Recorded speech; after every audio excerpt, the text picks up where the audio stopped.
This is a small, very mountainous. Subscribe करें, bell icon जरूर दबाइएगा।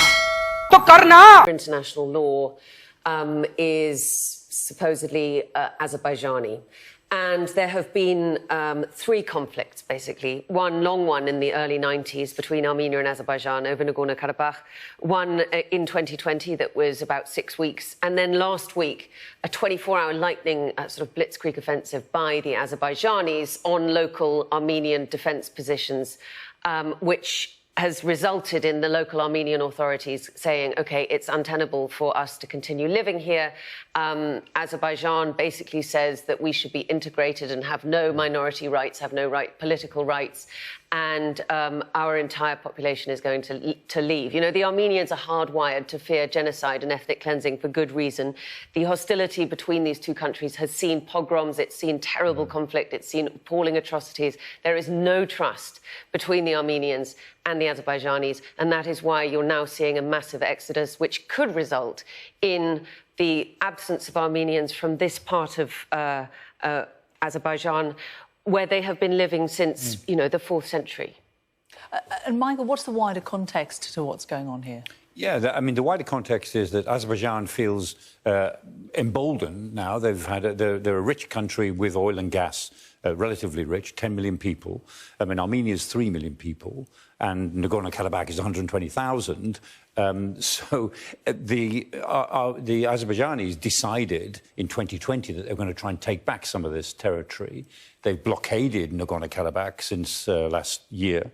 And now they've pushed in, and they've got superior technology. They've got from Turkey Bayraktar drones, used with Israeli drones. And in 2020, they destroyed Armenian Russian armour. The T-72 tanks were no match for Bayraktar drones, used in numbers, with Israeli drones taking down the air defence ahead of them and so on. So it was actually quite a big operation that forced the British and the Americans and a lot of other Western countries to change their defence policies, because this was a new sort of warfare. It was a small war in international terms, but it had big implications, and we've seen those implications in Ukraine itself. So in a way, the Azerbaijanis are doing this because they can, and because the Russians can't stop it. And Russia is losing its grip on these areas, like Georgia next door, over its relationship with Armenia, certainly its relationship with Azerbaijan. And with Turkish support, the Azerbaijanis the Azeris feel that they actually now can take back this territory, which legally is theirs, but ethnically, of course, is Armenian. And Diana, you know, Michael's saying, you know, well, Russia's losing its ability to intervene here, but does Russia actually want to intervene here on behalf of the Armenians? Well, I think that is also the question. You know, they were meant to keep the peace. Since 2020, you've had this contingent of Russian peacekeepers. They singularly failed to do so. They could have put more pressure on the Azeris to lift this blockade that's been in place for 10 months, and they didn't do that. But in this latest round of fighting, you did have 6 Russian peacekeepers killed. And I think that Russia has been preoccupied with Ukraine, and they've seen Armenia move further towards the west, look to the west, because Armenia thinks the Russians have failed them in Nagorno-Karabakh, and they don't like that. You know, the Kremlin today said, we are still allies with Armenia, we are still involved in negotiations with them.